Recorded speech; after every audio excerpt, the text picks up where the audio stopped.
Curie Weiss law is obeyed by iron at a temperature. बेटे देखो, अगर iron के बारे में हम लोग बात करें तो आयरन कैसा मटेरियल है। तो आयरन के लिए अगर हम बात कर रहे हैं तो आयरन एक फेरो मैग्नेटिक मटेरियल है। कैसा मैग्नेटिक मटेरियल है बेटे ये? तो ये फेरो मैग्नेटिक मटेरियल है। और अगर ये फेरो मैग्नेटिक मटेरियल है तो हम इसके काइयम की अगर बात करें तो काइयम इसका बेटे कैसे होता है? तो काइयम इसका वेरी लार्ज होता है। और क्या होता है बेटे? पॉजिटिव भी होता है। क्या होता है? पॉजिटिव भी होता है। और अगर मैं इसका टेम्परेचर की बात करूं यानी कहूं कि टेम्परेचर पर कैसा डिपेंड करता है, तो हम कहेंगे कि टेम्परेचर डिपेंडेंट होता है। टेम्परेचर डिपेंडेंट होता है, डिपेंडेंट होता है। और अगर टेम्परेचर डिपेंडेंट होता है तो काई एम और टेम्परेचर में क्या रिलेशन होता है? तो फिर हम कहेंगे कि काई एम इज इक्वल टू क्या होता है? सी अपॉन टी माइनस और टी सी। अगर मैं यहाँ सी कहूँ तो ये क्यूरी कांस्टेंट है बेटे। सी क्या है? क्यूरी कांस्टेंट है। क्या है ये? क्यूरी कांस्टेंट है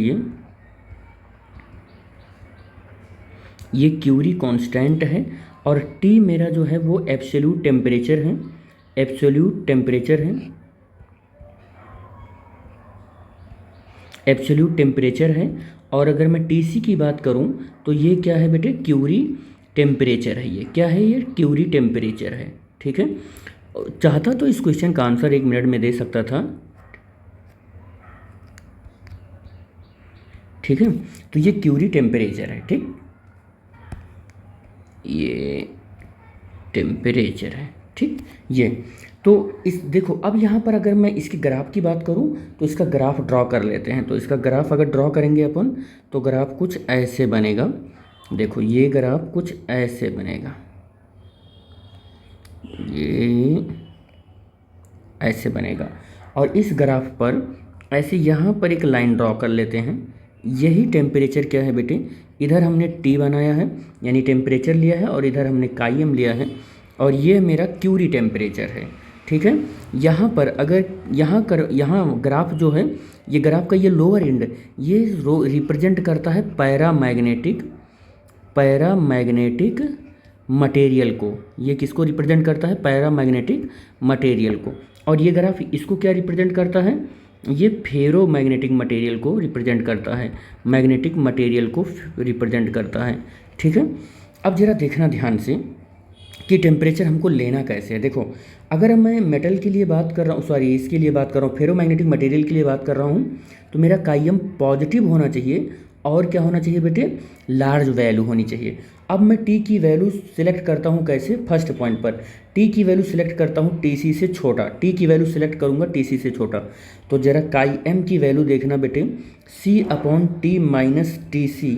और अब गौर करना बेटे कि टी की वैल्यू मेरी टीसी से छोटी है, तो ये वैल्यू क्या मिली हमको? नेगेटिव मिली। काई एम की वैल्यू क्या मिली हमको? नेगेटिव मिली। और अगर ये वैल्यू नेगेटिव है बेटे तो ये कभी भी फेरोमैग्नेटिक मटेरियल नहीं हो सकता है। ये क्या हो सकता है? अगर ये वैल्यू स्मॉल भी है और नेगेटिव भी है, क्या है बेटे? नेगेटिव भी है, तो ये रिप्रेजेंट करेगा कि ये एक डायामैग्नेटिक मटेरियल है। कैसा मैग्नेटिक मटेरियल है बेटे? ये डायामैग्नेटिक मटेरियल है। लेकिन अगर मैं यहीं पर टी की वैल्यू सिलेक्ट कर लूँ टी सी, कैसे सिलेक्ट करूँ? T C. तो अब जरा देखना काई एम की जो वैल्यू है होगी वो क्या आएगी? यहाँ पर सी अपॉन, और ये बेटे टी माइनस टी, और ये क्या हो जाएगा? सी अपॉन 0। और काई एम की वैल्यू जो क्या हो गई? इन्फिनिटी हो गई। एंड बेटे देखो, हम थर्ड वैल्यू यहाँ पर चूज कर रहे हैं। थर्ड वैल्यू क्या चूज कर रहे हैं कि टी की जो वैल्यू है वो ग्रेटर देन टी सी हो गई। अब टी की वैल्यू अगर ग्रेटर देन टी सी हमने चूज कर लिया तो देखना काई एम इज इक्वल टू क्या होने वाला है?